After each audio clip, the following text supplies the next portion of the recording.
Hello friends, as we discussed in the last video how to calculate manager's remuneration and we have solved some problems on it.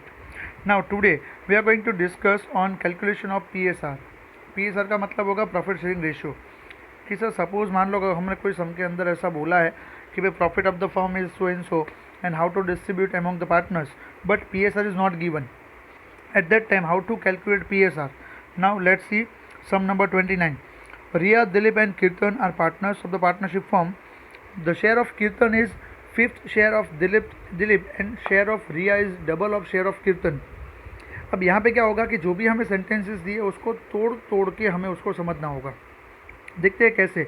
The share of Kirtan is fifth share of Dilip and share of Riya is double of share of कीर्तन.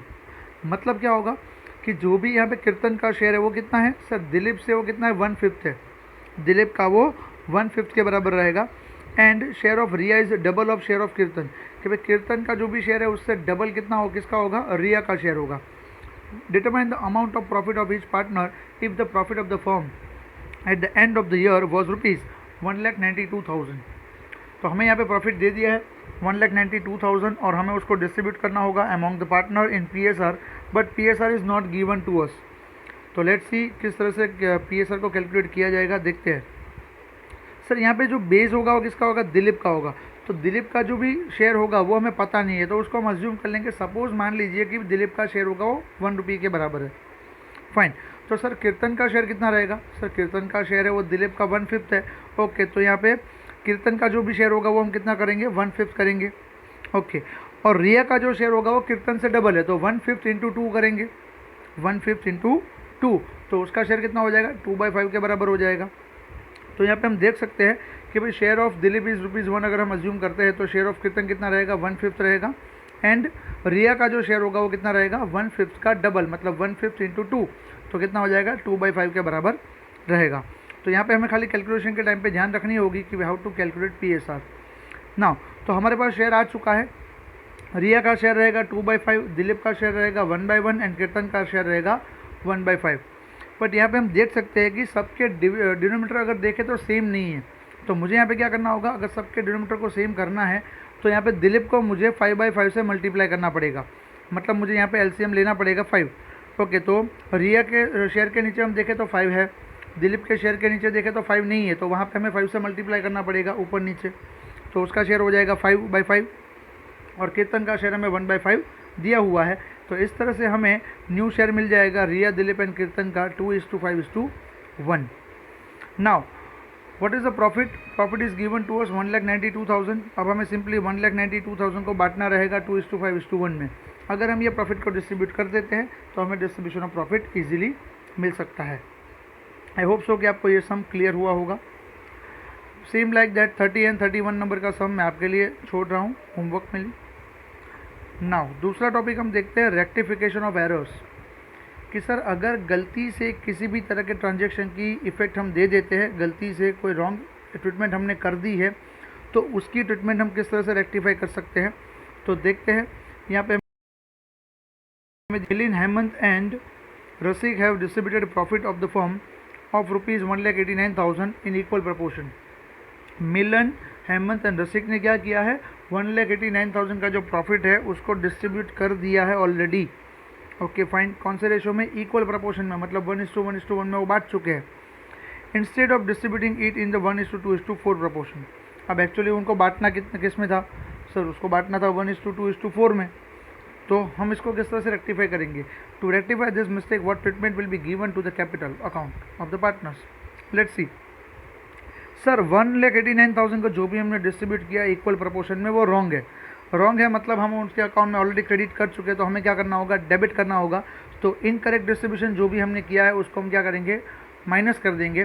तो तीनों के account से equal proportion मतलब 63,000, 63,000 and 63,000 हम minus कर देंगे. Now हम जो भी हमारे पास 1,89,000 का प्रॉफिट है उसको हम करेक्टली डिस्ट्रीब्यूट करेंगे 1:2:4 में.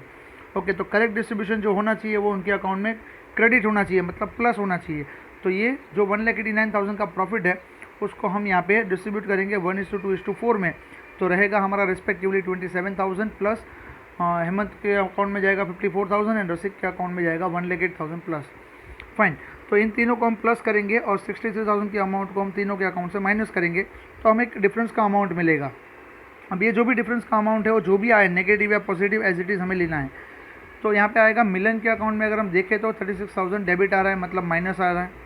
वैसे ही हेमंत के अकाउंट में अगर हम देखें तो 9,000 माइनस आ रहा है, और रसिक के अकाउंट में अगर हम देखें तो प्लस आ रहा है 45,000।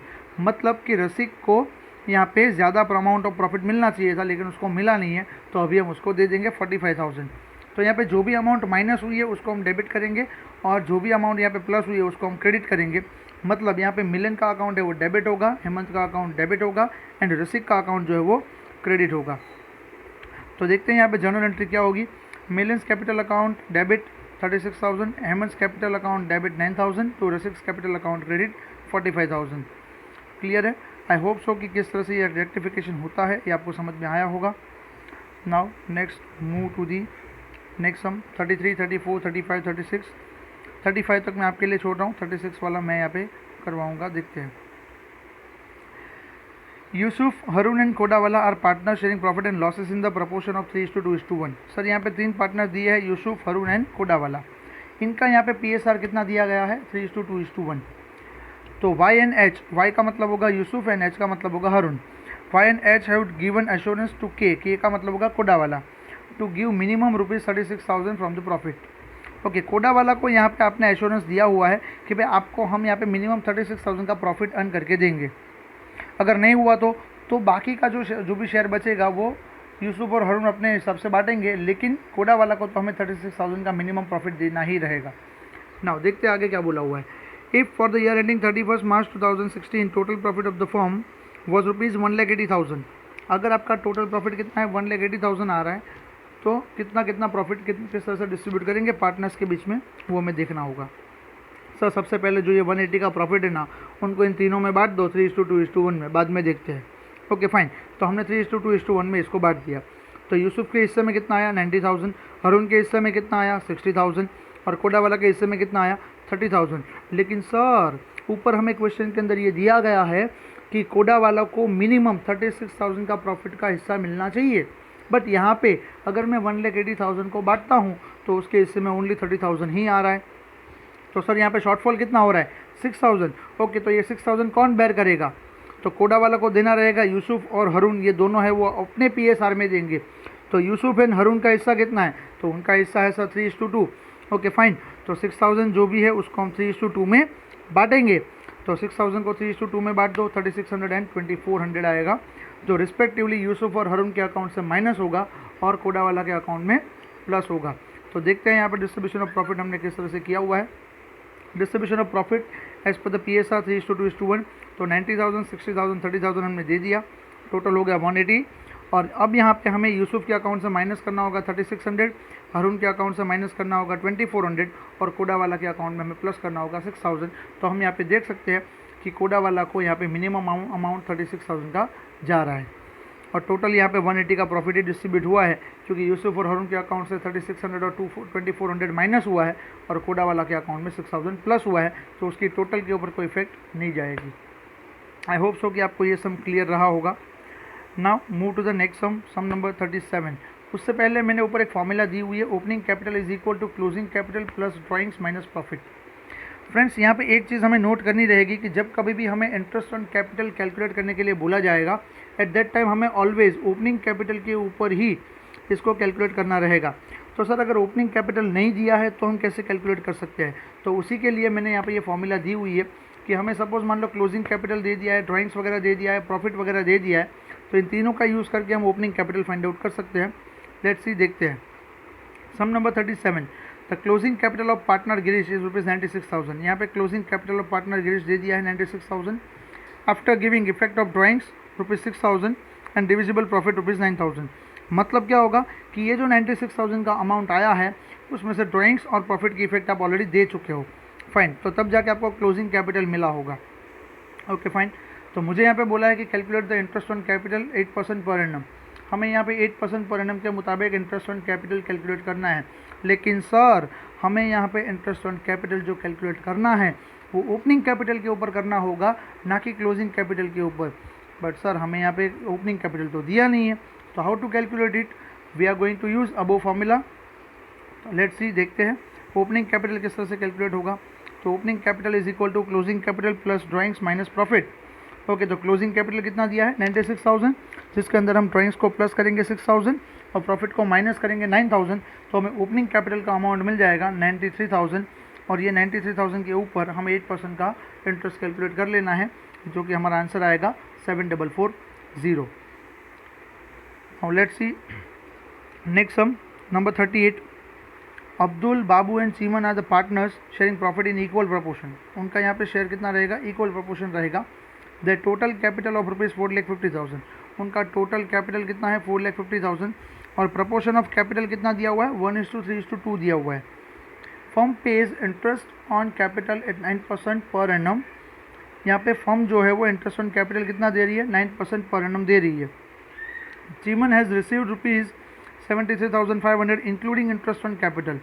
चीमन को यहाँ पे इंटरेस्ट ऑन कैपिटल के साथ प्रॉफिट का हिस्सा कितना मिल रहा है 73,500 मिल रहा है। तो सर ये जो 73,500 है उसके अंदर उसका शेयर ऑफ प्रॉफिट भी इंक्लूड है एज वेल एज उसका इंटरेस्ट ऑन कैपिटल भी इंक्लूड है। Fine, determine the amount payable including interest on capital of Abdul and Babu. तो सर यहाँ पे अब्दुल और बाबू को कितना कितना अमाउंट जाएगा वो हमें कैलकुलेट करना होगा। तो यहाँ पे total amount received by the partner is equal to क्या आएगा, interest on capital as well as share of profit. Okay fine, देखते हैं तो सर इंटरेस्ट ऑन कैपिटल कितना कितना आएगा। तो नीचे मैंने यहाँ पे छोटा सा एक वर्किंग दिया हुआ है, वो पहले देख लेते हैं। तो अब्दुल, बाबू एंड चीमन इन तीनों का कैपिटल का जो रेशो है वो 1:3:2 है। तो टोटल कैपिटल जो है 4,50,000 उसको हम बांटेंगे 1:3:2 में। तो रिस्पेक्टिवली कितना कितना आएगा 75,000, 2,25,000 and 1,50,000। Now we have to calculate interest on capital at the rate 9% on this amount, जो हमने अभी अभी कैलकुलेट करी है। ओके, तो 75,000 का 9% कितना आएगा 6,750, 2,25,000 का 9% कितना आएगा 20,250 एंड 1,50,000 का 9% कितना आएगा 13,500। तो ये जो भी हमें इंटरेस्ट ऑन कैपिटल कैलकुलेट किया है वो मैंने ऊपर यहाँ पे आंसर में दिया हुआ है। तो देखते हैं, इंटरेस्ट ऑन कैपिटल हमने ऑलरेडी कैलकुलेट कर चुके हैं 6,750, 20,250 एंड 13,500 रिस्पेक्टिवली। नाउ अभी हम देखेंगे share of profit. Sir share of profit कितना कितना होगा, तो सर ये तो हमें पता है कि जितना भी प्रॉफिट उन्होंने बांटा होगा वो इक्वल प्रपोर्शन में ही बांटा होगा, क्योंकि हमें यहाँ पे PSR दिया गया है इक्वल प्रपोर्शन। तो सर चीमन का यहाँ पे टोटल अमाउंट कितना रिसीव हुआ है 73,500, वो हमें दिया गया है। तो सर सिंपल सी बात है, अगर मैं ये 73,500 में से अगर ये 13,500 का अमाउंट माइनस करता हूँ तो मुझे जो डिफरेंस का अमाउंट मिलेगा वो क्या होगा 60,000 होगा। तो अगर 60,000 चीमन को मिला हुआ है तो बाबू और अब्दुल को भी 60,000 ही मिलेगा। यस सर, क्योंकि उनका प्रपोर्शन जो है वो इक्वल है। तो इस तरह से हमें यहाँ पे सबका टोटल अमाउंट मिल सकता है। तो अगर चीमन के हिस्से में 60,000 का प्रॉफिट आ रहा है, वैसे ही बाबू और अब्दुल के हिस्से में भी 60 का हिस्सा आएगा। तो इस तरह से हमें टोटल अमाउंट मिल जाएगा अब्दुल और बाबू का 66,750 एंड 80,250 और चीमन का तो हमें दिया हुआ है 73,500। तो इस तरह से हम सम को कैलकुलेट कर सकते हैं। आई होप सो कि आपको ये क्लियर हुआ होगा सम। फ्रेंड्स, इसी तरह से मैंने कुछ यहाँ पे सम्स दिए हैं आपको 39 से लेकर 49 तक। इसके अंदर आपके मिसलेनियस सम्स भी आ जाएंगे जो हम आगे ऑलरेडी कर चुके हैं। उसी टाइप के सम्स आपको यहाँ पे वापस से करने रहेंगे फॉर प्रैक्टिस। और इसमें किसी भी तरह का डाउट आता है, you can contact me any time और मुझे फ़ोटो सेंड कर दीजिएगा, मैं आपको सॉल्यूशन भिजवा दूंगा। Thank you so much, thanks for watching.